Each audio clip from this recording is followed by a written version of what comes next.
Bonjour.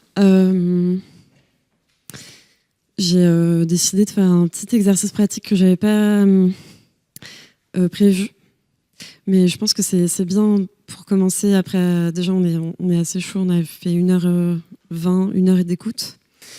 Enfin, je vous assure, vous n'avez pas bougé et la participation va être très immobile. Ok. J'ai un chronomètre. Je vais le mettre pendant 1 minute. Et pendant 1 minute, je vous demande de me regarder. Enfin, vous faites ce que vous voulez, bien sûr. La proposition, c'est de me regarder et d'imaginer que je suis nue. Ensuite, il y aura un autre exercice.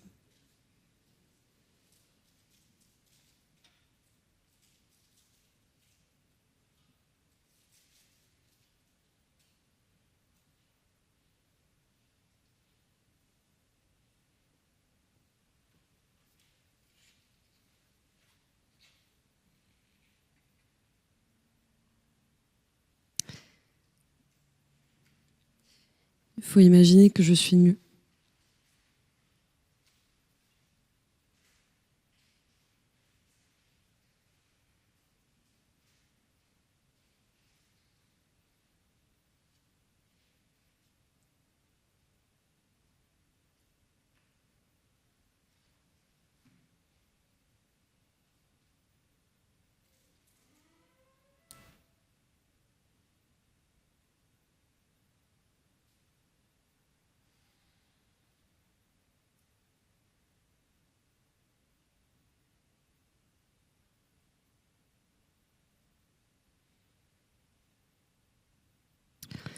Fin de l'exercice. On va faire un autre exercice d'1 minute. Je vais vous demander d'imaginer que je suis nue, mais vous aussi.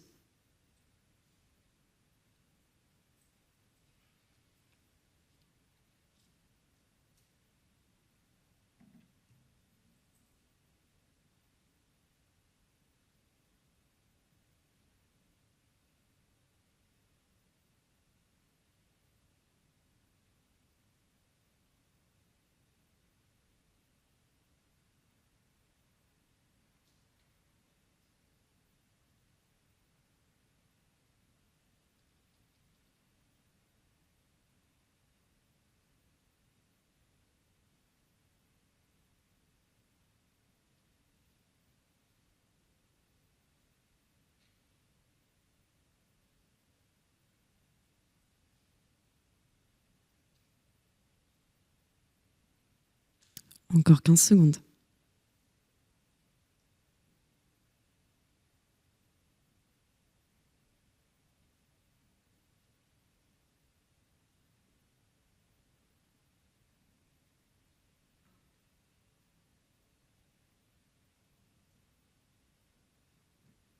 Fin de l'exercice.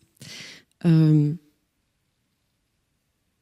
vous pose des questions auxquelles vous n'avez pas besoin de répondre maintenant, mais ça m'intéresse de savoir ce qui vous a traversé en étant spectateur, spectatrice, qui imagine me regarder moi nue, et ce qui vous a traversé en vous sachant vous aussi regarder par moi nue, mais vous aussi nue.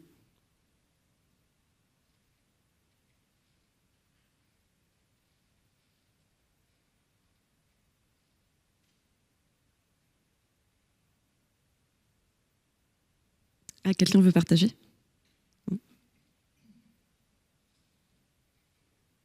Oui. Je prendrai que cette réponse-là, parce qu'après, on enchaînera, mais ça m'intéresse quand même d'en avoir une. Si tu veux, tu peux prendre ce micro-là.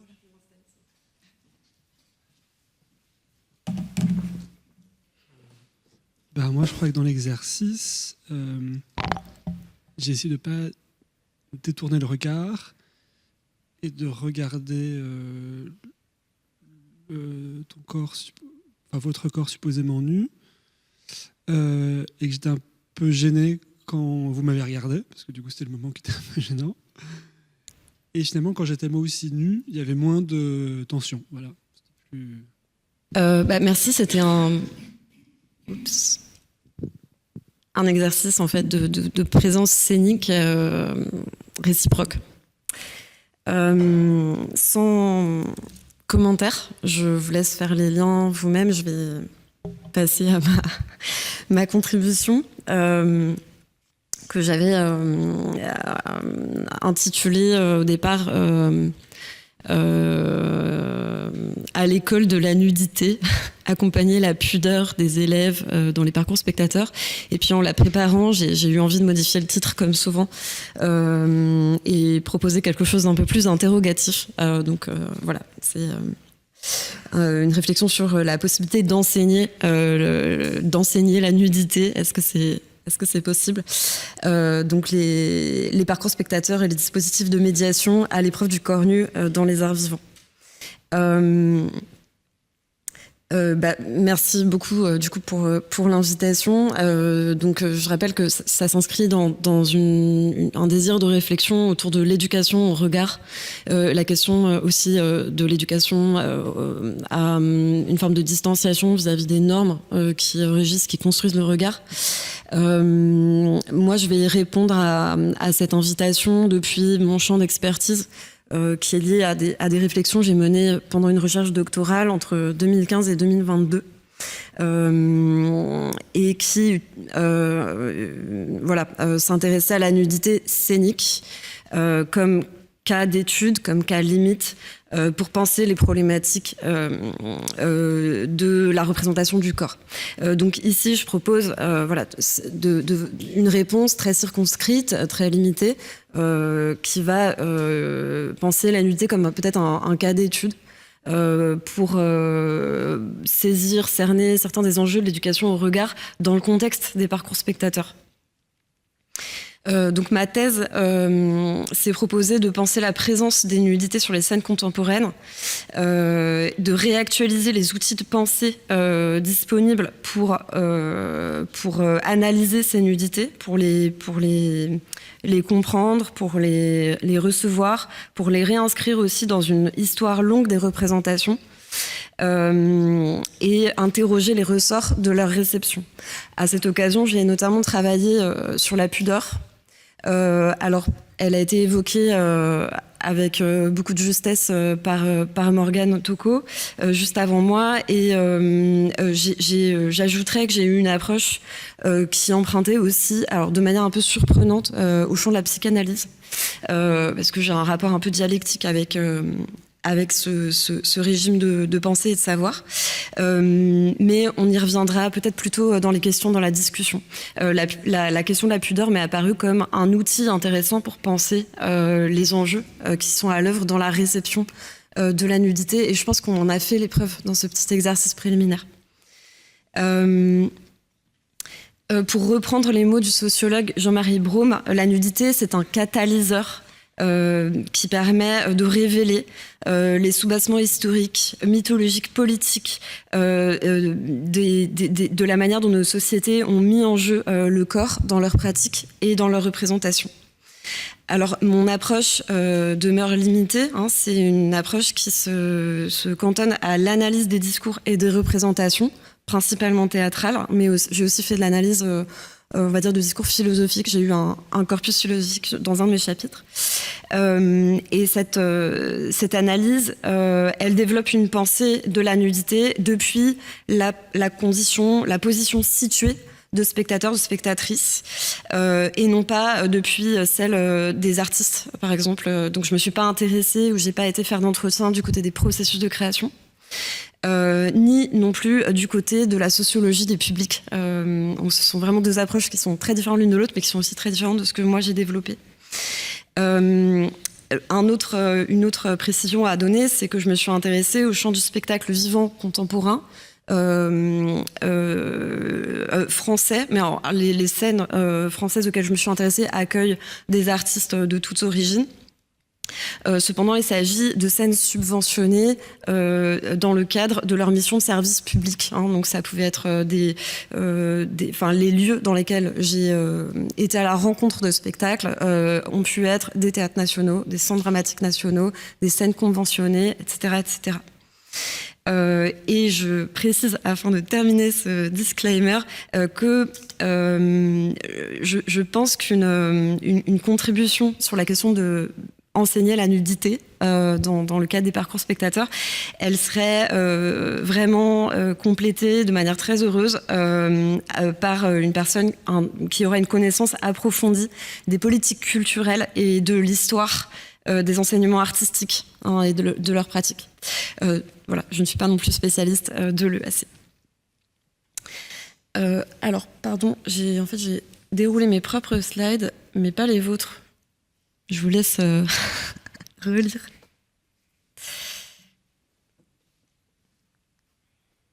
C'est bon. C'est bon. Ok. Donc quelques remarques générales pour aborder la question de la nudité dans le contexte du spectacle vivant.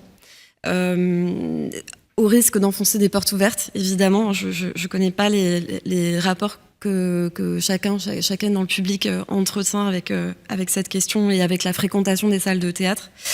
Dans le champ du spectacle vivant, les corps sont réunis dans un même espace pour partager une représentation en direct.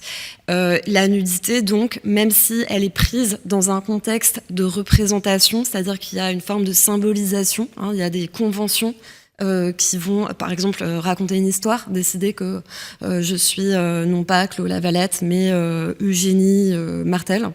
Je ne sais pas qui est ce personnage. Même comme ça, la nudité va venir souvent réinsérer une part de réel, en tout cas venir mettre, on va dire, en péril ou troubler le pacte d'illusion, ce qu'on appelle the suspension of disbelief, dans le contexte de la création théâtrale. La nudité aussi, évidemment, en tant que spectateur, nous renvoie à notre propre corporéité.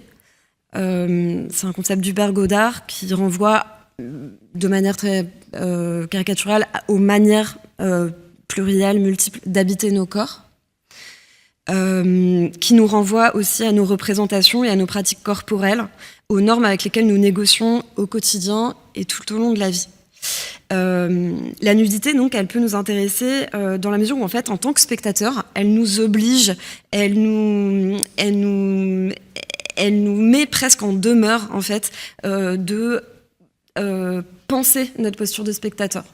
Elle amène aussi une forme d'autoréflexivité. C'est très difficile de se penser comme un spectateur neutre et universel, quand on est assis sur son siège, en train d'éprouver des émotions ou des sensations à la vue d'un corps nu dans un contexte, alors qu'il y a des gens autour de nous, etc. Il y a une forme d'exigence presque face au spectateur qui l'amène à presque à prendre ses responsabilités. C'est-à-dire être spectateur n'est plus une évidence, il n'y a pas de possibilité d'être passif ou de s'effacer, même si on est dans l'obscurité de la salle, il se passe quelque chose qui nous interpelle. Donc, puisque ce n'est pas évident en général, comment amener ça dans le contexte scolaire? Comment accompagner les élèves dans un apprivoisement de ce type de représentation, de mise en jeu du corps? Si on veut faire des spectateurs ou des spectatrices capables de recevoir un spectacle et de cultiver leur goût et leur jugement critique, que faire? Quel est le rôle des institutions scolaires et des théâtres? Quelle posture professionnelle envisager et essayer d'adopter? S'agit-il dans les enseignements artistiques d'institutionnaliser la nudité scénique, par exemple, en la rendant canonique, en l'inscrivant dans une histoire qui la rendrait légitime? S'agit-il d'éduquer des spectateurs ou s'agit-il de construire des savoirs scolaires qui permettraient d'inscrire la nudité dans un champ imaginaire, un horizon d'attente peut-être plus pacifié?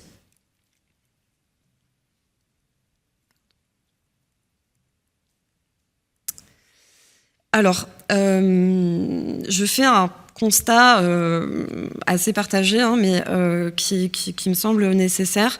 Je vais juste essayer de ne pas y passer trop de temps parce que c'est assez vite un puits. La présence de corps nus est très présente sur les scènes contemporaines depuis plusieurs décennies. Pour faire simple, on va dire elle s'est vraiment normalisée, surtout à partir du chant, de la danse contemporaine, mais aussi du théâtre. Et elle était déjà présente depuis la deuxième partie du XXe siècle. Elle était déjà présente même avant, mais il y a eu une forme de normalisation dans le champ artistique qui a conduit à presque une massification de la présence des corps nus dans le contexte du théâtre subventionné. Malgré cette normalisation, on a pu constater le poids croissant dans les années 2000 de discours réactionnaires ou de dynamiques réactionnaires, par principe hostiles aux représentations du corps qui sont susceptibles de troubler l'ordre social qu'ils souhaitent défendre ou qu'ils souhaitent restaurer. Ces menaces mettent à mal une fenêtre de tolérance qui a été conquise par les artistes depuis la fin du XIXe siècle. Et on constate donc des attaques.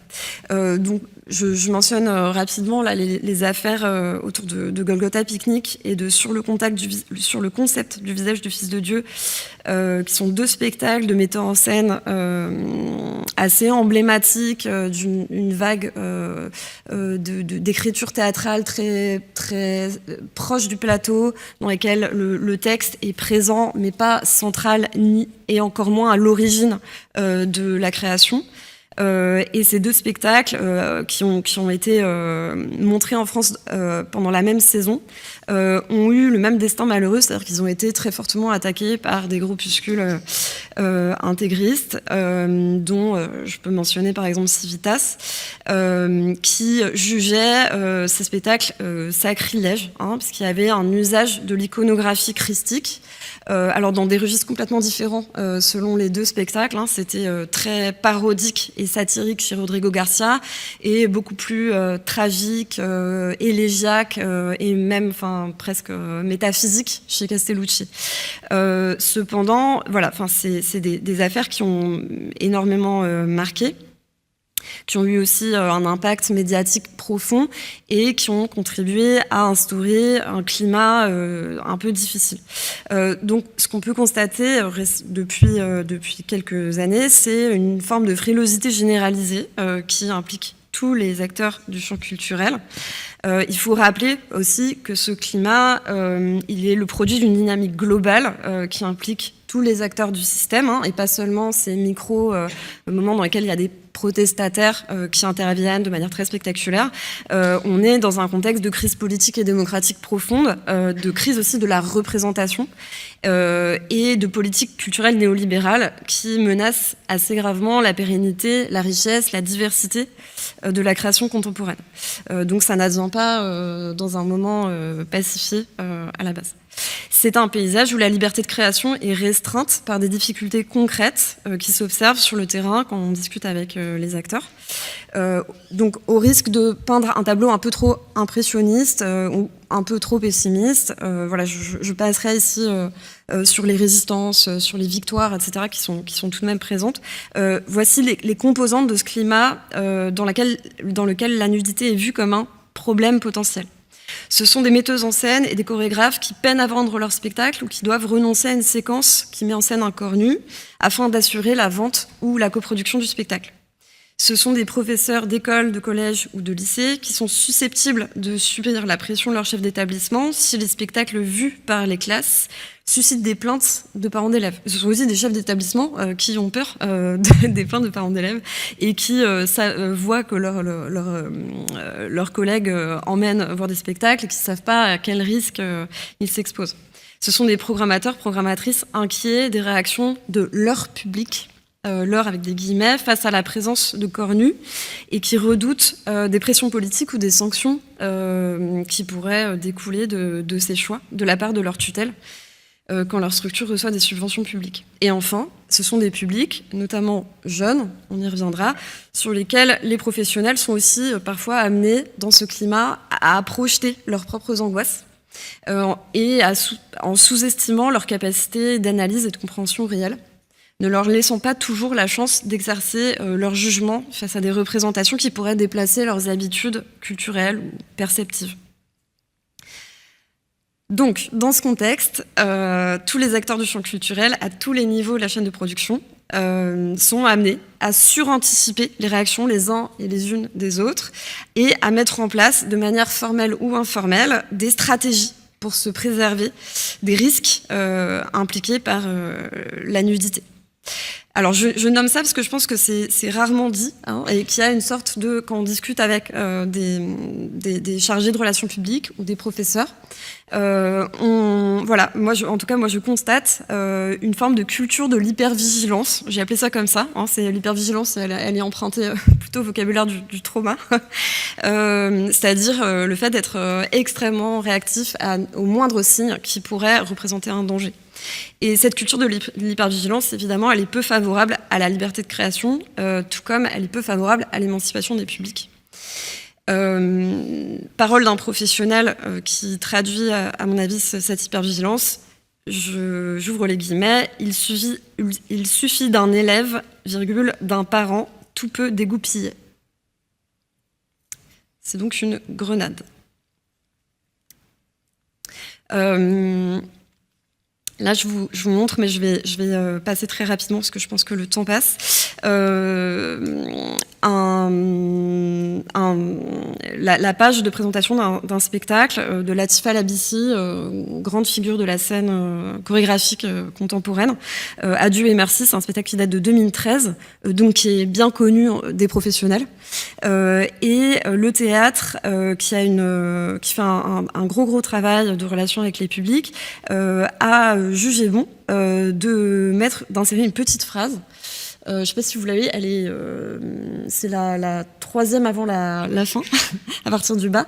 Le spectacle présente une scène de nu. Venir assister à la représentation sous-tend d'accepter de s'y confronter. J'ai trouvé intéressant de mettre en exergue cet avertissement, parce qu'en fait, c'est assez rare de voir un avertissement mentionné de manière aussi explicite par une structure culturelle. En tout cas, ici, il y a un discours de responsabilisation du spectateur, et c'est un discours qui ne s'adresse pas qu'aux partenaires des structures associées. C'est un discours qui s'adresse aussi aux spectateurs individuels qui prennent leur place librement. C'est-à-dire qu'on n'est pas les élèves spectateurs, les publics spécifiques, les publics empêchés ne sont plus considérés comme les seules potentielles sources d'éventuels problèmes suscités par la nudité. Il y a une forme de responsabilisation générale auprès du public. En effet, il y a je le mentionne rapidement avant d'avancer, ce que j'ai pu en tout cas tracer comme mesure d'adaptation du secteur, c'est une politique systématique d'avertissement. Donc, dans le cadre de la production, de la diffusion d'un spectacle, les structures culturelles sont interdépendantes avec l'institution scolaire, puisqu'elles doivent remplir leurs salles. Et de même, l'éducation artistique et culturelle, maintenant, fait partie du socle commun des connaissances. Donc, les enseignants ont aussi besoin certains enseignants, en tout cas, ont besoin de proposer une programmation à leurs élèves. Et dans ce cadre, il y a vraiment des relations partenariales qui peuvent se nouer sur plusieurs années, qui sont fondées aussi sur une éthique de la confiance, de la transparence. Et dans ce cadre-là, les professionnels des relations publiques ou les médiateurs, les médiatrices ont appris à faire des avertissements systématiques dès qu'il y a un moment de nudité. Le risque ou l'écueil de cette politique d'avertissement systématique, c'est évidemment de créer un effet de loupe qui vient distordre la perception a priori du spectacle avant même que celui-ci ait été vu. C'est-à-dire qu'il va venir peut-être déplacer, avec une attention, une précaution qui est tout à fait louable pour vis-à-vis des publics. Il vient un peu parfois déplacer les enjeux, le curseur, l'attention vers un moment de nudité qui peut en fait être extrêmement dérisoire ou anecdotique par rapport à la proposition dramaturgique, esthétique du metteur, de la metteuse en scène ou du chorégraphe, de la chorégraphe. Donc tout ça, voilà, c'est un peu pour dresser le tableau. Ça peut contribuer aussi à venir normaliser une forme de climat de censure ou d'autocensure informelle. Alors, la réponse que j'ai pu observer au cours de ma thèse, de la part des institutions ou de certains professionnels, alors je ne l'ai pas très bien décrit là dans cette slide, mais elle peut en fait se distinguer en deux stratégies. Hein. Il y a une stratégie en fait de dénégation ou de disqualification du public vu comme protestataire, hein, qui est vu comme un public choqué et réfractaire, chez qui le rejet de la nudité ne tiendrait qu'à ses névroses personnelles. Il y a une forme de contre-critique, hein, de la protestation contre la nudité, qui notamment insiste sur le fait que, ce qui est vrai, la nudité ne peut être assimilée au seul tabou de la sexualité, qu'elle a d'autres significations, qu'elle est polysémique. Hein. Morgane nous l'a bien montré pendant la première heure. Retour à l'innocence originelle, nu anatomique, corps mort, cristallisation de l'aura d'un moment, etc. Et d'autres avancent aussi l'argument que l'obscénité, parfois, est dans l'œil du spectateur et qu'elle n'a pas besoin de corps nus ou de représentation d'actes sexuels sur le plateau pour être là, puisque en fait, elle est tellement présente dans les pratiques sociales, dans les pratiques culturelles, et sur scène qu'en fait voilà, on n'a pas besoin de ça. Donc c'est presque comme s'il y avait on va dire les metteurs en scène qui râlent contre les spectateurs qui râlent contre la nudité. Voilà, ont tendance à renvoyer en fait une forme de perversité à l'envoyeur, quoi. Alors c'est une citation issue de ce texte qui est disponible en ligne si ça vous intéresse, un texte de Christine Ravafarin qui est intéressant parce qu'il a été écrit pour des étudiants dans une école nationale de théâtre. Alors une autre composante de ce contre-discours, de ce discours défensif face aux protestations contre la nudité, c'est aussi une forme de discours qui vient en fait regretter la régression contemporaine de la société vis-à-vis des avancées sociétales qui auraient pu être observées pendant les années 60 et 70. Donc notamment beaucoup d'observations autour des acquis de la libération sexuelle, hein, et beaucoup d'appels à presque, enfin il y a comme un mythe des origines autour des années 60 et d'une libération. Alors, par rapport à l'imaginaire théâtral, il y a certains grands noms de compagnies qui peuvent ressurgir dans les bouches de personnes d'une certaine génération, comme le Grand Magic Circus, qui était dirigé par Jérôme Savary, ou le Living Théâtre, qui est passé à Avignon et qui a fait un scandale à Avignon en 68, par exemple. Voilà, bon, ça, c'est vraiment des exemples qui reviennent très fréquemment. Donc, ce discours défensif, il tend à déplorer le retour des conservatismes et le retour d'un rapport plus contraint au corps. Cependant, alors ce qui m'intéresse aussi, c'est que ce discours, il est aussi très gazeux. Hein. Je n'ai pas de citation à vous proposer parce que c'est des choses qui sont plutôt qu'on peut entendre dans des tables rondes ou dans des échanges plutôt informels. Ce discours, finalement, il peut être aussi facilement instrumentalisé, hein, et récemment, il a pu l'être au service des valeurs républicaines.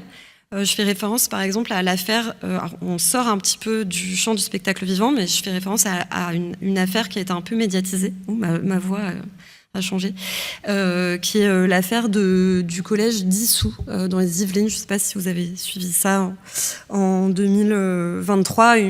Alors c'est une histoire un peu compliquée. En fait, une professeure de français, dans le cadre de son cours, a montré un tableau de la Renaissance présentant des corps de femmes nues, donc vraiment dans une esthétique classique, hein, de nus féminins, bien en chair, tout à fait sensuel, et voilà, enfin, répondant au code de la beauté du XVIIe siècle. Deux élèves ont détourné le regard. Donc on fait juste un acte physique en fait de détourner le regard, mais s'est mal, il y a quelque chose qui s'est mal passé par la suite.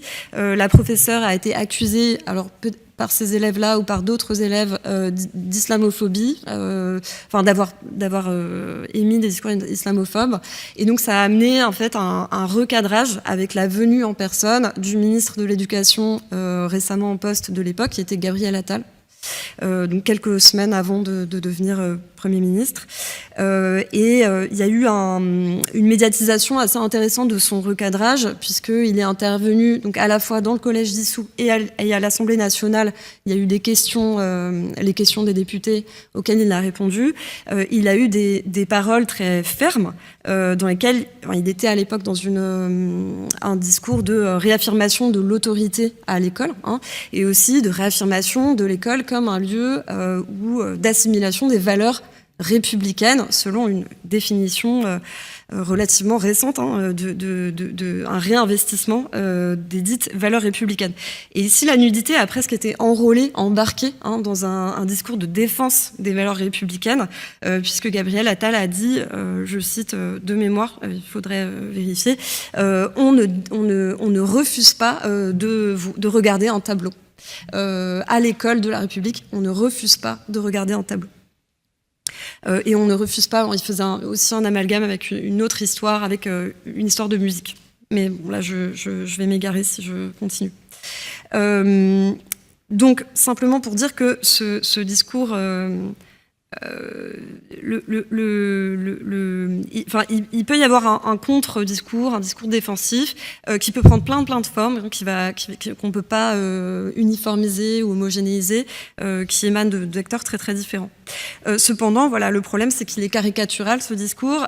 Il repose aussi parfois sur des contre-vérités historiques, c'est-à-dire par exemple le mythe de la libération sexuelle sur les années 60, c'est un petit peu compliqué après la publication du consentement de Vanessa Springora, par exemple.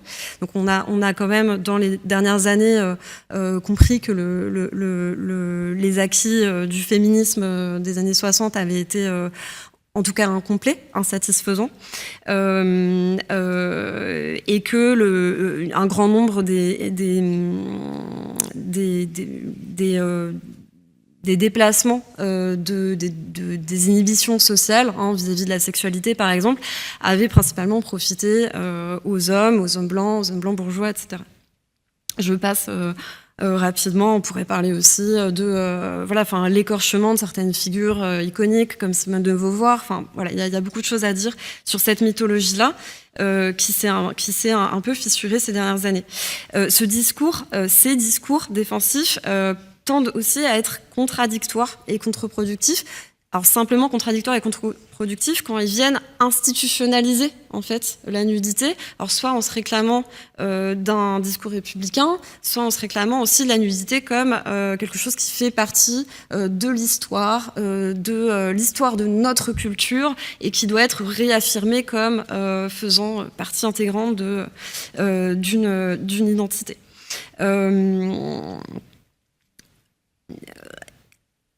Le problème le plus intéressant, à mon sens, de ce discours-là, c'est qu'en fait, il vient dessiner en filigrane des figures de spectateurs, de bons spectateurs et de spectateurs déviants. Et que, ici, les spectateurs déviants seraient notamment des élèves spectateurs. Or, le spectateur éclairé et civilisé rêvé, par exemple, par Gabriel Attal, en fait, donc, s'il était nécessairement, a priori, ouvert, tolérant à la représentation des corps nus, en fait, à quoi servirait, pour les artistes, le fait de recourir à ces représentations, quel est l'intérêt de recourir à des représentations qui ne suscitent plus aucun trouble, qui n'ont plus aucune capacité de déplacement. Alors, je reviens un peu plus à mon champ d'expertise. Morgane a déjà beaucoup apporté d'éléments pour la définition de la nudité. Je voudrais juste insister sur un élément. Donc en fait, la nudité, vous l'avez compris, est extrêmement relative au contexte, à l'espace, au temps, à la société dans laquelle elle prend place. Donc c'est encore plus le cas sur un plateau. Ce que je propose, moi, parce qu'on va vraiment, on pourrait multiplier les paradoxes et se perdre, c'est un peu labyrinthique. Ce que je propose, du point de vue de l'analyse de spectacle, hein, c'est de venir distinguer le corps nu, c'est-à-dire ce qu'on peut constater objectivement devant soi quand on est assis sur son siège de spectateur. C'est le dispositif, le choix de mise en scène, le procédé esthétique qui vise à dénuder un corps, donc à le présenter plus ou moins recouvert, à travailler sur des jeux de voilement, de dévoilement, etc. Et c'est de distinguer cette question du corps nu avec la nudité, hein, qui est quand même un serpent de mer de l'histoire, de la culture, de la civilisation, de la métaphysique occidentale, et qui est du côté du concept, de l'événement, du phénomène, de l'expérience sensible aussi, donc qui est quelque chose de beaucoup plus impalpable, qui est lié à des processus psychophysiques, comme le désir, par exemple. Hein, donc c'est tout à fait en fait normal devant un corps nu sur scène de ressentir parfois de l'excitation sexuelle. Enfin, je pense que c'est important de le dire.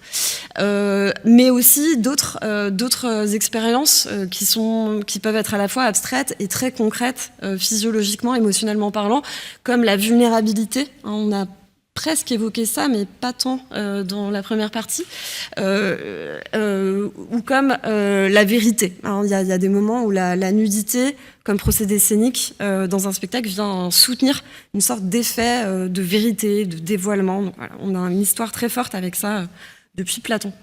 Je reviens pas trop, parce que Morgane en a beaucoup parlé, sur le poids des héritages et l'importance des normes, qui sont en lien avec des catégories de genre, de race, de classe, de handicap ou de corps valides, qui ont toute une histoire, qui ne sont aucunement naturelles, et qui créent des modes, notamment des modes d'érotisation variables, mais aussi des doubles standards.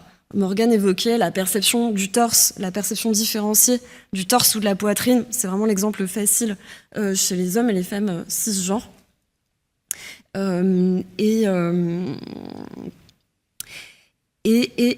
Ces processus étant définis, vraiment cette distinction entre corps nu et nudité étant faite, elle facilite beaucoup les choses. Simplement pour dire, vous l'aurez compris, hein, mais pour définir le contexte scénique, on n'est pas obligé de se limiter à des représentations qui se déroulent dans le cadre d'un bâtiment théâtre, hein, d'une architecture théâtrale. Le contexte scénique, c'est toute situation dans laquelle un corps se donne ou est donné à voir délibérément devant d'autres corps. Et voilà. Pardon. Alors, quelle est l'alternative que je propose à ces discours d'institutionnalisation de la nudité que je critique ? Alors, je m'intéresse quand même à la possibilité d'historiciser, de réinscrire l'histoire des nudités sur un temps long. Non pas pour en faire des arguments d'autorité, mais plutôt pour y déceler des motifs, des histoires qui datent en fait d'il y a très longtemps et qui ne sont pas nouvelles. On a tendance parfois à construire des origines beaucoup trop récentes. Donc je vais brosser un tableau nécessairement insatisfaisant et plein d'ellipses. Dans une deuxième partie, je vous ferai un petit kaléidoscope de quelques nudités, donc on fera plutôt de l'analyse d'images, ce sera très rapide, ce sera très brossé. Et dans un troisième temps, je proposerai quelques pistes, mais qui sont des pistes émises par quelqu'un qui n'a pas l'expérience du terrain, donc elles restent à éprouver, à mettre à l'épreuve du terrain.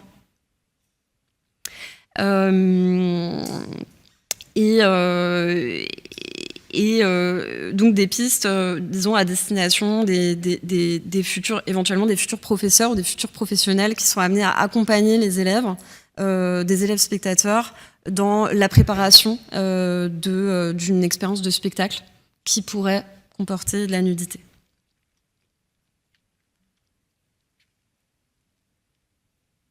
Pardon, je vais boire un petit peu.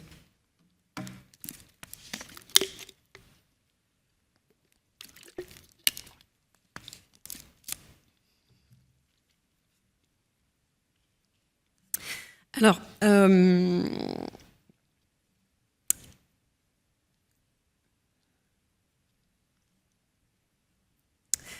prendre en compte le poids de l'héritage des représentations, des mythologies, des imaginaires collectifs conférés aux cornues à travers le temps nous amène à effectivement considérer une histoire collective marquée par la haine du corps, la somatophobie, par le sexisme, par la domination blanche aussi, par une colonialité, une histoire coloniale très forte, et par le culte des corps minces et sains qui s'est affirmé plus récemment, mais qui est aujourd'hui très prégnant et rarement interrogé.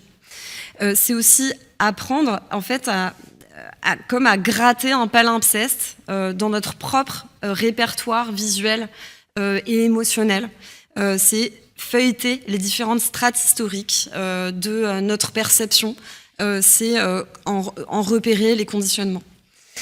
Alors, il n'est vraisemblablement pas possible, j'anticipe les questions, de dater une première apparition de la nudité sur une scène de théâtre ou de danse, parce que cette question soulève beaucoup trop de problèmes historiographiques. Mais on peut dire que si on considère, je l'ai dit, le contexte scénique comme un moment où se rencontrent des corps qui sont regardés et des corps qui regardent, on peut considérer par exemple des contextes sportifs spectaculaires comme les jeux panhelléniques dans la Grèce antique, dans lesquels la nudité masculine, fortement idéalisée, était pratiquée par les athlètes. La présence de la nudité dans des contextes théâtraux ou spectaculaires, elle est également attestée au Moyen-Âge. Mais je ne vais pas m'intéresser à tout ça, je vais plutôt vous faire quelques vues autour de la montée en puissance de la nudité dans le contexte vraiment scénique. Donc on va faire un saut très rapide vers à partir du XVIIIe siècle. Évidemment, on l'a évoqué avec Michel-Ange, mais il y a une montée en puissance de la nudité dans l'histoire de l'art occidental qui est très forte. On remarque à partir du XVIe siècle l'importance de l'anatomie, l'essor du modèle vivant, et la maîtrise de la représentation picturale de corps nus devient incontournable dans la formation des peintres. Donc là, on a la naissance du nu académique et la construction de cet idéal de beauté, notamment féminine, qui devient totalement incontournable dans les représentations collectives. De la fin du XVIIIe siècle au milieu du XXe siècle, on assiste aussi à un dévoilement progressif des corps dans l'espace public, et c'est évidemment plutôt un dévoilement des corps féminins. Il y a un mouvement de libération générale qui accompagne les évolutions de ce dévoilement dans les espaces scéniques. Les années 1880 ouvrent une forte période de croissance économique, un développement massif des transports et un regain de l'expansion coloniale. Et elle marque l'avènement d'un nouveau régime du voir, de la visualité. À ce moment-là, on a deux types de spectacles qui cristallisent par leur ampleur et par leur diffusion massive les lignes de tension qui animent la pulsion scopique à l'heure du développement de la photographie et du cinéma. Donc je mentionne deux types de spectacles. La naissance du grand spectacle de music-hall, qui est représenté par des ballets comme l'Excelsior. Je vais vous montrer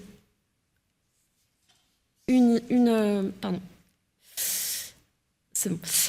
Une affiche, donc à l'époque on a une forte iconographie des affiches de spectacle, mais aussi de la presse dédiée au théâtre avec des gravures spécialisées.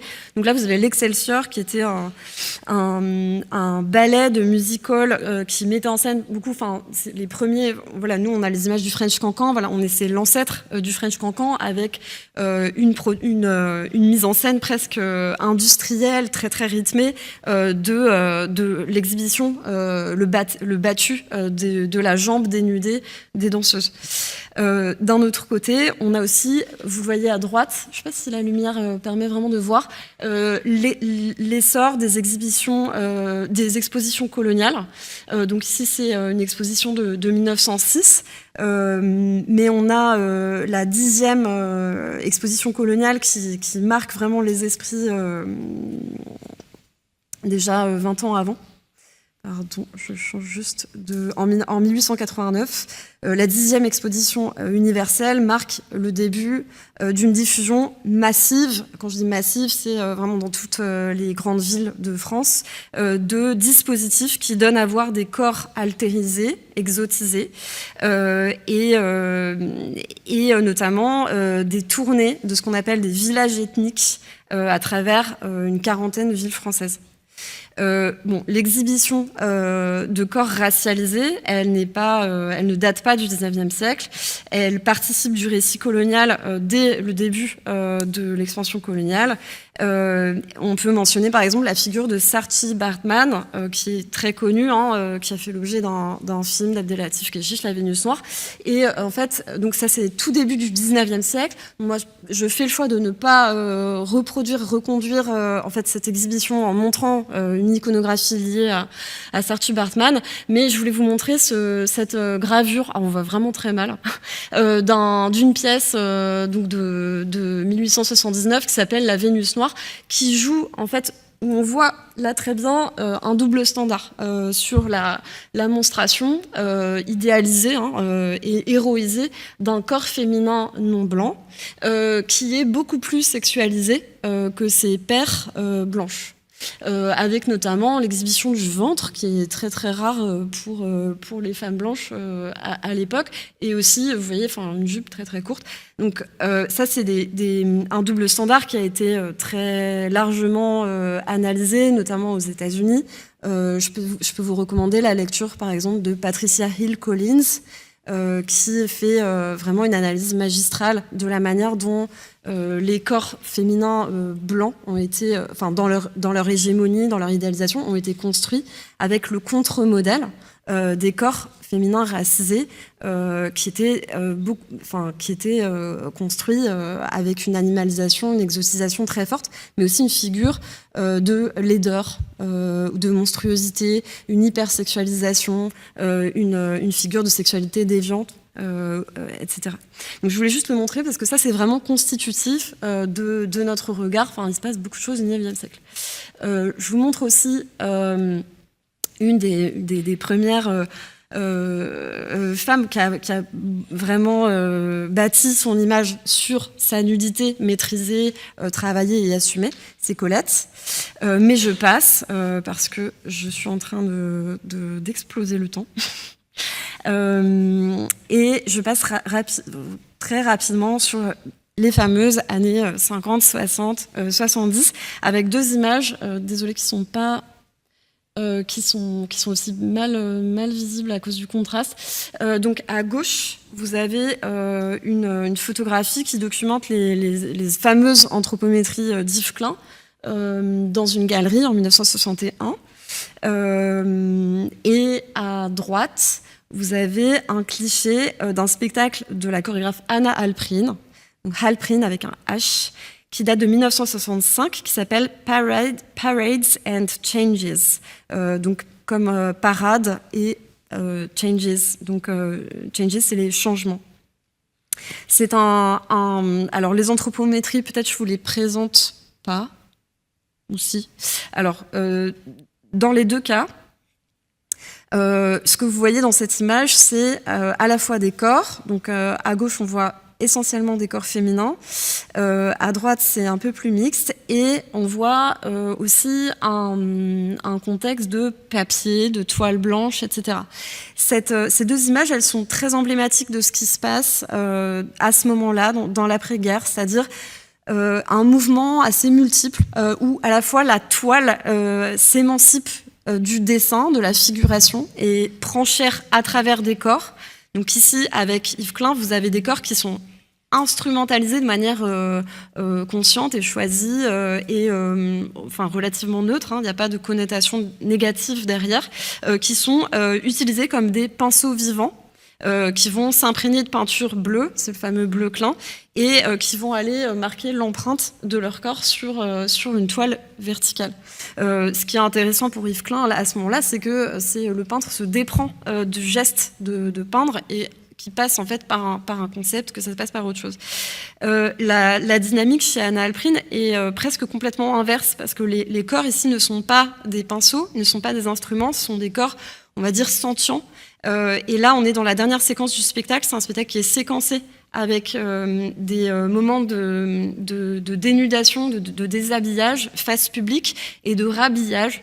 Beaucoup de jeux aussi avec le vêtement qui devient costume, beaucoup de jeux avec des objets. Enfin, c'est un spectacle qui est vraiment composé sur des tâches, les tasks, et sur vraiment une trame qui laisse libre cours à l'improvisation. Ici, dans cette action-là, donc là, en fait, on voit assez mal, on voit plusieurs personnes qui sont en train de déchirer du papier blanc. Alors non, ça paraît du papier blanc parce que la photo est en noir et blanc, mais il s'agit de papier craft. Dans la lumière du spectacle, les corps majoritairement blancs des interprètes se confondent presque avec la couleur chair du papier craft. Et la consigne d'Anna Alprin, c'est de déchirer le papier en y prenant plaisir et en écoutant le son du papier. C'est-à-dire qu'ici, il y a pas seulement une monstration des corps par rapport à leur plastique, etc., mais qui sont aussi amenés en fait, simplement à faire des expériences depuis le plateau. Faire des expériences ici sensorielles.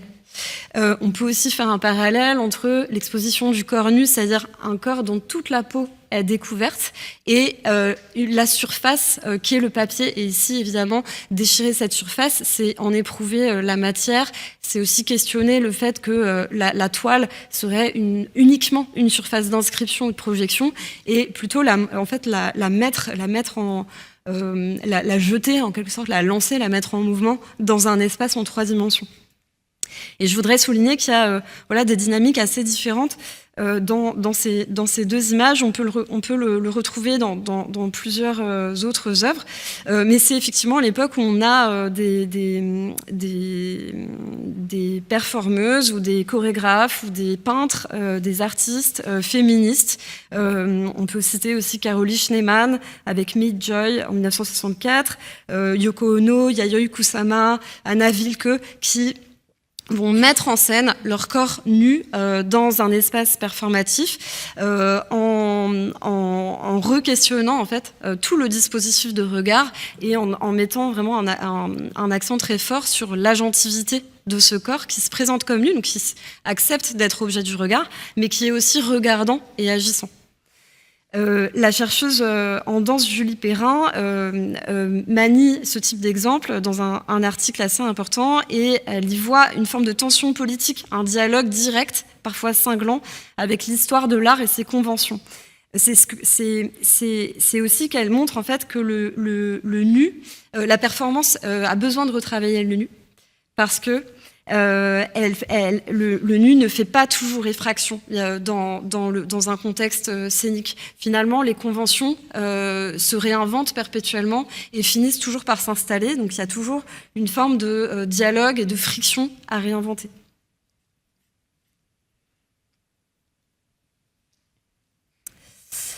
Du coup, je vous passe ce petit passage-là. On a parlé de l'évolution des cadres juridiques, donc je passe aussi. Alors, pour inventorier quelques exemples de nudité, je me disais que mon propos porte principalement sur l'accompagnement des élèves spectateurs, mais je me disais que c'était quand même un petit peu un peu embêtant si je vous proposais pas quelques analyses très très rapides, et surtout si je vous montrais pas la diversité des mises en jeu possibles du corps nu. Donc je vous fais un très rapide zapping avant de vous montrer mon tableau. Donc ici, vous avez La Passion d'Adam de Bob Wilson, qui est une mise en scène avec une musique d'Arvo Pärt, donc c'est plutôt une forme opératique. Ici, vous avez 2 images issues, donc ce sont tous des captures d'écran. Je suis désolée, j'ai pas pris le temps de mettre les noms et les crédits.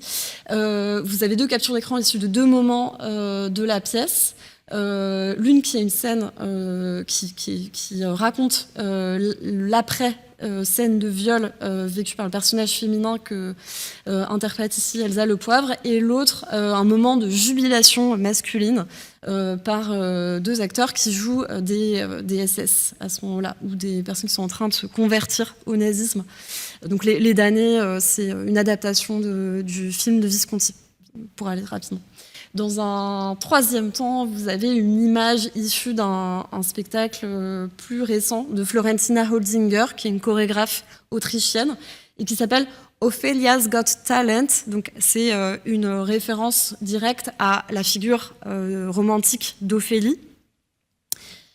Et dans un 4e temps, ce sera ma dernière salve d'images, des clichés issus d'une performance du chorégraphe Xavier Leroy. C'est une performance qui s'appelle Temporary Title, titre temporaire. Et c'est, vous voyez, un dispositif de nudité collective qui ne se passe pas du tout dans un dispositif frontal, théâtral frontal. Alors revenons à mon petit tableau. Je vous ai proposé un tableau qui est in progress, qui est à compléter, qui est initialement une idée que j'emprunte à un collègue qui a lu ma thèse, qui a proposé d'organiser une journée d'études pour discuter à plusieurs de la question des nudités, de l'héritage des années 60, etc. Donc on a fait une journée d'études en 2024, si je ne me trompe pas, et il avait fait un magnifique tableau dans lequel je voyais synthétiser un certain nombre d'intuitions que j'avais eues pendant ma recherche, mais que j'avais pas réussi à formuler. Je n'ai pas retrouvé ce tableau, mais je l'ai plus ou moins reconstitué. Donc simplement pour vous montrer, en fait, avec ce tableau, qu'il y a tellement de paramètres possibles dans la mise en jeu d'un corps nu, qu'on peut absolument pas faire de généralité. C'est extrêmement contextuel, dépendant de détails de mise en scène. Donc je vous lis par exemple. Donc j'ai posé des formes de critères d'observation dans la colonne de gauche. La surface de peau découverte. Ça fait un peu bizarre. J'ai l'impression d'être un scientifique pervers. La surface de peau découverte. Est-ce que tout le corps est nu? Est-ce que c'est une nudité intégrale, partielle, ou est-ce qu'elle est vraiment minime, subtile, hein, parce que parfois juste enlever un gant, ça pourrait créer un effet de nudité.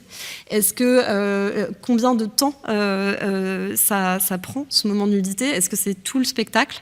Est-ce que c'est un moment, un événement ponctuel, un surgissement, ou est-ce que c'est totalement anecdotique? Combien d'interprètes aussi? Est-ce que c'est un seul? Enfin voilà, est-ce que c'est un interprète seul sur le plateau, mais il y a toute une équipe autour?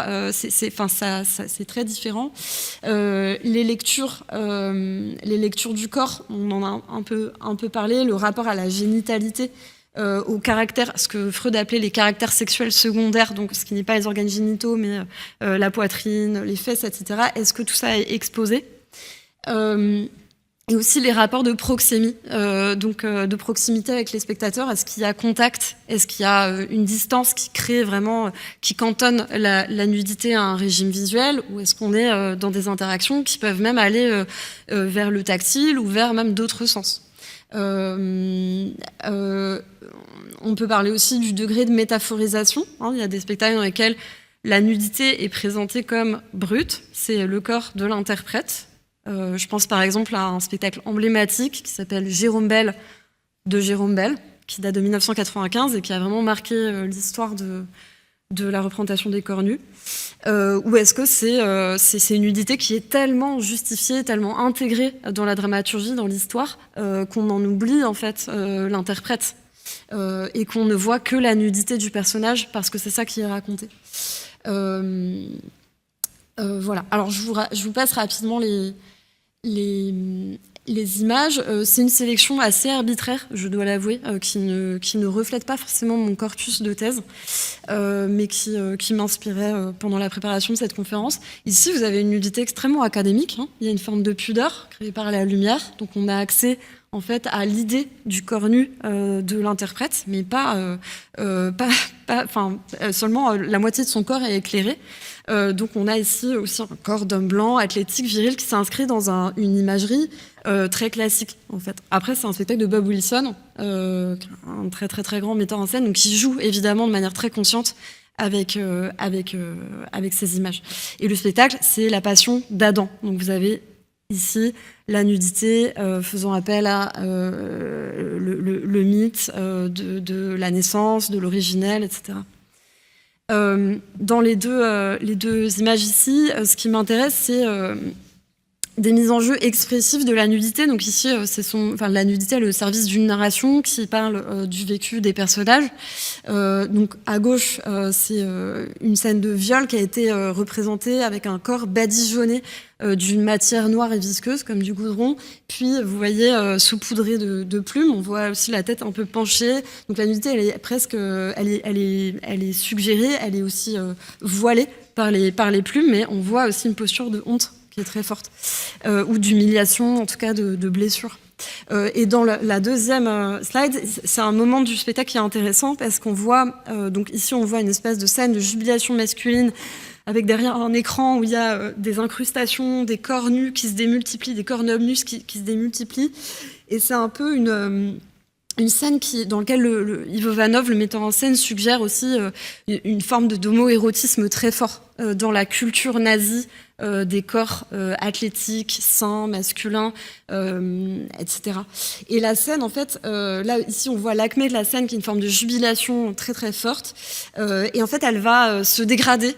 Donc on va avoir une sorte de dégradé de la sémiotique ici de la nudité qui, dans la fin de la scène, va devenir très de l'ordre de la honte, de l'humiliation, en tout cas avec un tonus postural qui est très bas, très triste, très honteux, très tragique. Dans cette dernière, je veux bien une estimation du temps qui me reste. Dans ces deux dernières slides, on a, je finirai pas de vous brosser un tableau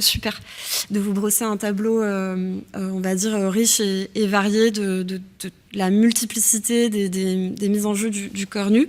Mais prenons ces deux exemples pour ce qu'ils sont. Donc, dans Ophelia's Got Talent, on a une nudité ici dans cette image partielle, en fait, la nudité quasi permanente dans tout le spectacle. Le spectacle dure 2 heures.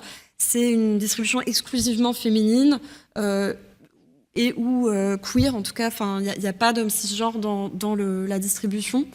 Et la nudité, on peut le dire, fait partie de l'horizon d'attente des habitués des spectacles de la chorégraphe Florentina Holzinger, puisqu'elle fait partie intégrante de son esthétique.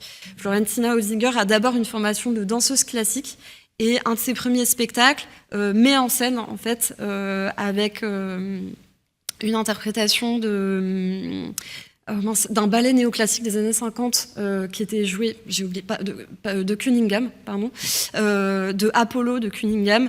En fait, elle travaille beaucoup sur l'imagerie de néoclassique, de la danse, du ballet, d'un corps qui incarne un idéal, mais au prix d'une immense souffrance. Et en fait, elle s'attache à dévoiler cette souffrance avec des moments très performatifs, très sportifs, dans lesquels on voit en fait la virtuosité, mais aussi le côté sacrificiel du travail des interprètes.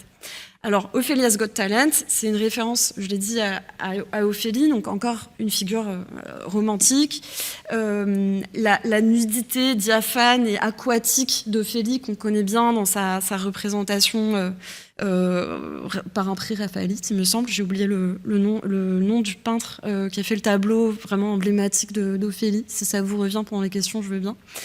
En tout cas, ce cliché-là, il est réutilisé pour être écorché par les performeuses qui travaillent à se réapproprier, par exemple, des rôles très stéréotypés de pirates. Enfin, il y a une des performeuses qui joue littéralement le capitaine Crochet, sauf qu'elle a qu'une chemise, donc elle a tout le bas complètement à poil pendant tout le spectacle. Elle a des fausses dents et une barbe et des longs cheveux. Donc, enfin, il y a une espèce de trouble aussi dans le genre qui est très travaillé. Et donc, on voit ici un moment où toutes les performeuses sont face à une machine à vent extrêmement puissante, qu'on voit monter en puissance pendant 5 minutes. Et là, c'est un moment très, très éprouvant pour elle, parce qu'elle doit vraiment littéralement faire la corde pour résister, pour rester debout. Donc on a un travail de danseuse qui essaie de garder la verticalité, de ne pas se laisser emporter par le courant, parce que leur centre de gravité est vraiment mis à l'épreuve. Et aussi, ce qu'on voit, c'est une espèce d'uniformité, de choralité, mais vous voyez, qui est très, très chaotique, très dynamique.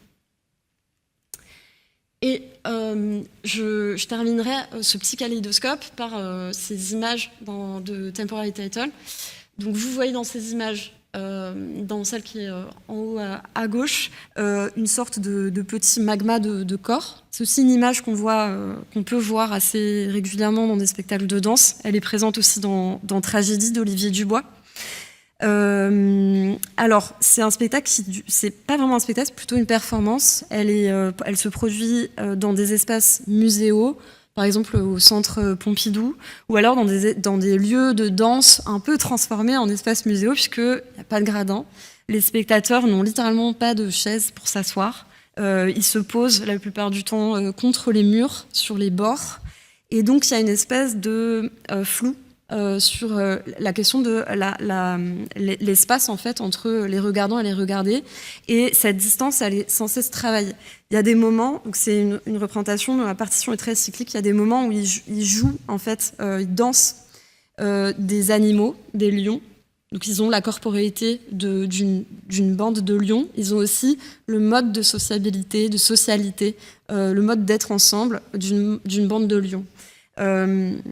Mais à certains moments, donc il y a aussi une partie qui est végétale, une partie qui est minérale. Donc vraiment des modes des corporéités et des modes d'être ensemble, puisque c'est ça qui interroge le spectacle, qui sont très différents. Et sur la dernière image, l'image en haut à gauche, vous voyez des performeuses nues en train de parler avec des spectateurs, des spectatrices de très près.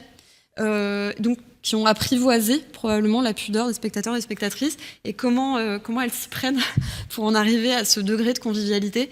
C'est qu'en fait, elles s'interrompent dans leur partition et qu'elles adressent aux spectateurs, aux spectatrices, une question, en leur demandant d'abord si elles sont d'accord pour qu'on leur parle, pour qu'on leur pose une question. Donc là, ici, il y a l'émergence d'une espèce de pratique qui utilise le consentement, la possibilité de dire oui ou de dire non, la possibilité de décliner différents types de postures, d'apprivoisement, d'acceptation d'un corps nu avec lequel on est en interaction. Et donc c'est une pièce qui laisse place beaucoup à ça. Voilà, c'est un résumé qui est un peu réducteur, hein, on pourrait en parler plus longuement. Je passe énormément d'autres pistes d'inventaire ou d'analyse qui seraient possibles. Voilà, travailler sur le tremblé de la perception, le fait de troubler la perception, le fait de troubler même le fait que le corps nu est une figure humaine, de désanthropiser la perception du corps nu, le fait de jouer aussi sur la peau comme une interface, comme un lieu de passage, donc de faire jouer aussi les orifices, la pénétration, je vais dire la séquestration, pas du tout, l'excrétion, la transpiration, la sécrétion, etc. Donc j'aurais des exemples, mais je préfère aller directement à ma dernière partie qui est une proposition. Donc, pour revenir au parcours spectateur, à la perspective de potentiellement emmener des élèves voir des spectacles qui impliquent des moments de nudité, Ça implique de se rappeler évidemment que aller au théâtre avec des jeunes ou des enfants, c'est les initier à une pratique culturelle qui ne va pas de soi, qui n'est normalisée et facile que pour une petite partie de la population. Et qui va forcément déplacer potentiellement des habitudes culturelles plutôt orientées par le plaisir, par le divertissement, ou en tout cas par des goûts qui sont très fortement cultivés par les pairs. En tout cas, c'est ce qu'affirment les études sociologiques. Donc, à mon sens, avant de se préparer à ce genre de situation, il est intéressant de toujours examiner à la fois notre propre position de spectateur, de spectatrice située, avec notre propre histoire, notre propre trajectoire, c'est-à-dire aussi en fonction de notre genre, en fonction de notre histoire de spectateur, en fonction de notre inscription, notre rapport au fait d'être regardé ou de regarder. Est-ce qu'on a plutôt été du côté de ceux qui sont sans cesse regardés ou de ceux qui ne sont jamais regardés, de ceux aussi qui ne sont jamais représentés sur les scènes? On va avoir un regard différent, donc on va forcément être un médiateur, un passeur différent. Donc moi j'invite toujours à une forme de culture de l'autoréflexivité avant de proposer de conduire des analyses qui vont auprès d'un groupe avoir une forme d'autorité, puisqu'on est des adultes. Voilà, je voulais aussi souligner que je vais balancer mon exemple, mais il y a une des choses qui m'a fait beaucoup réfléchir, c'est un exemple que m'a donné une professeure de français avec laquelle j'ai échangé il y a assez longtemps. Qui me parlait des types de réception qu'elle pouvait observer, elle, en amenant des élèves plutôt de lycée voir des spectacles avec des cornus. Et une des citations qui m'a fait beaucoup réfléchir, c'est une citation vraiment... Je l'extrais totalement de son contexte parce que je ne connais pas bien le contexte, de jeunes hommes qui... se précipiter vers la prof à la sortie du spectacle avec des dénégations vis-à-vis de leur orientation sexuelle. Donc quelque chose qui n'avait pas forcément à voir avec le spectacle, mais qui était, entre guillemets, déclenché, triggered par le spectacle. En l'occurrence, dans le spectacle, une nudité masculine. On voyait des jeunes hommes s'inquiéter et venir se précipiter vers la prof en disant « Mais madame, je ne suis pas pédé ». Alors, qu'est-ce que sous-entend ce type de remarque, de revendication ? À mon sens, c'est intéressant de le décortiquer parce que dans un premier temps, je pense qu'un prof pas préparé à ça peut se dire mais c'est hors sujet, je n'ai pas, c'est déplacé, je ne sais pas quoi répondre. Et puis c'est homophobe aussi, évidemment. Mais dans un deuxième temps, ce qui est intéressant, c'est de voir que les sous-bassements de cette remarque, c'est que dans un monde adolescent très empreint par la normalisation de la pornographie, en fait, voir des images de cornus, c'est implicitement les consommer. Et donc, c'est implicitement les avoir choisis, ou quand un algorithme les a choisis pour nous, et y prendre plaisir.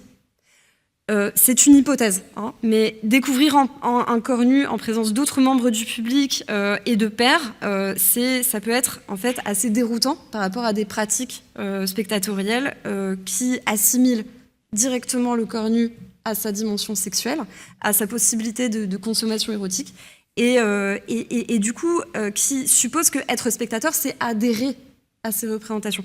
Donc ici, on en a parlé, il y a une performativité de l'orientation sexuelle, mais qui est aussi une performativité du genre, qui vient consolider une place, une appartenance au groupe, une identification à des places, à des fonctions sociales, etc. Ce que je propose, c'est de penser... si on s'imagine une mise en situation, un professeur ou un éducateur dont un chargé de relations publiques vient appeler et dire voilà, il y a ce spectacle, je sais qu'il te plaît beaucoup et que tu as imaginé le mettre dans ton parcours spectateur, mais tu m'as aussi prévenu par rapport à ton public qu'il y avait certains points un peu de vigilance à respecter, tout ça, donc je te préviens, je viens de voir le spectacle, il y a un moment de nudité, il est très furtif, mais voilà, qu'est-ce que je fais ? Bon, c'était un peu tout ça pour venir vous dire quelques propositions, et je m'arrêterai là-dessus. Et probablement, je dirai pas tout, mais on peut en discuter. Je pense que c'est bien de garder un temps pour les questions. Ah oui, parce que j'ai effectivement vraiment beaucoup dépassé, je m'en excuse. D'abord, informer informer avec la même transparence qu'ont pour nous les chargés de relations publiques. Le spectacle va comporter un moment où vous allez voir les corps des interprètes, mais en même temps le réassocier directement au contexte de représentation, parce que je pense que c'est ça l'enjeu. C'est-à-dire rappeler directement que ce n'est pas le but de montrer ces corps, n'a pas pour but de vous provoquer, de vous mettre mal à l'aise. Ce n'est pas à propos de vous, c'est au service du spectacle ou de l'histoire ou du personnage. Donc il y a une stratégie de médiation à mettre en place de manière très très rapide. Et ce que je propose, c'est vraiment de construire des espaces de discussion plutôt en amont, dans lesquels on va amener les élèves à réfléchir à quel est leur répertoire déjà existant en termes de qu'est-ce que j'ai déjà vu comme corps nu dans des représentations artistiques, des œuvres d'art, dans des contextes, des cadres symboliques de représentation, de pratiques culturelles. Et d'un autre côté, qu'est-ce que je vois, qu'est-ce que je suis habituée à voir, ou qu'est-ce que j'ai déjà vu, ou qu'est-ce qui m'a percuté, marqué, heurté, dans un contexte social, dans la vie intime, dans la vie privée, etc. Donc, il y a une certaine délicatesse, évidemment, à observer dans la conduite de ces débats. Et là, je ne saurais pas faire de prescription généralisante. Ce serait vraiment, probablement assez risqué. Mais ce qui me semble intéressant ici, c'est on est un peu à la frontière. On ouvre une écoute dans laquelle dire la pudeur est possible. C'est-à-dire ouvrir aussi le champ de l'expression, des émotions. On peut se citer un moment de nudité, ou même juste l'idée, l'anticipation de voir un moment de nudité. C'est-à-dire ouvrir en fait un vocabulaire qui permet de nommer aussi ce qui peut se passer, c'est-à-dire de la peur, du rejet, du dégoût, de la honte. Parfois c'est pas la peur de voir moi un corps nu, mais la peur que mes parents sachent que j'en vois un. Mais aussi les émotions positives, l'émerveillement, la surprise, la curiosité, etc. Alors évidemment, tout ne peut pas s'exprimer devant des pairs et encore moins devant un professeur. Mais ce que j'invite à imaginer, c'est comment construire des outils pour que en tout cas pour que ce vocabulaire-là puisse être partagé, puisse circuler et qu'il soit possible. Et je m'arrêterai juste à une chose. Je ne parlerai pas de la possibilité de préparer, de travailler après les spectacles, parce que les bords plateaux, les analyses chorales, etc. sont plus connus comme pratique. C'est toujours dans ce contexte de préparation, c'est d'autoriser. Alors contrairement à Gabriel Attal, autoriser les micro-gestes de retrait, de mise à distance, dans la mesure où ils ne mettent pas en péril le bon déroulé de la représentation. En fait, je pense que faire circuler des images en autorisant à ne pas regarder dans un premier temps, en fait, c'est autoriser à ce que la curiosité se mette en route, à désamorcer aussi la peur, la gêne, etc. Je propose d'autoriser l'expression du rire gêné, le fameux rire gêné qui peut dégénérer, qui peut devenir un fou rire, etc. Je pense que c'est quelque chose qui peut être tout à fait, qui peut enclencher une dynamique collective aussi plus tranquille, plus sereine, par rapport à l'anticipation d'un moment de nudité. Et dire évidemment, voilà, si ça te gêne, tu as le droit de tourner la tête, de fermer les yeux, de rire, ou de le noter dans un coin de ta tête pour qu'on en parle après, c'est-à-dire aussi resituer la réception dans le temps long, dans son temps long, dans le fait qu'il y a un après, il y a une digestion, et ensuite il y a peut-être une analyse collective qui va permettre d'intégrer tout ça dans un cadre. Voilà, je m'arrêterai là et je vous remercie d'avoir patienté pendant tout ce dépassement. Voilà.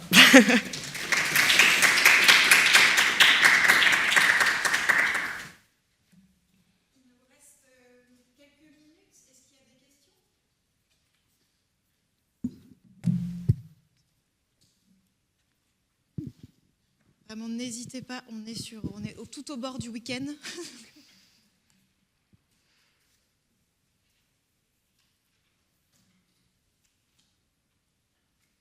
Est-ce qu'il y en a en ligne, Stéphane? Moi, j'en ai évidemment une. En fait, peut-être que du coup, c'est ce que tu commençais à esquisser là dans les pistes. Est-ce que ça veut dire aussi en préparation réexpliciter le dispositif? C'est-à-dire ce qu'on va voir, ou qu'est-ce qu'un spectacle, ou qu'est-ce qui se joue dans un spectacle, au-delà du rapport au corps nu, mais peut-être du dispositif du spectacle? Oui, je pense que j'ai sauté ce passage. Effectivement, je crois que vraiment une grande partie du travail consiste déjà à replacer l'anticipation du mouvement de nudité dans son contexte, qui est un contexte collectif, qui est un contexte de représentation, qui est un contexte aussi de rituel social auquel qui n'est pas de toute évidence pour des personnes qui sont en train de s'initier à ce rituel. Et donc effectivement de replacer en fait cette discussion dans un contexte où on projette un moment qui est vraiment distinct de la confrontation à des corps nus dans le cadre de la vie privée, quoi, ou de l'espace public hors représentation. Merci.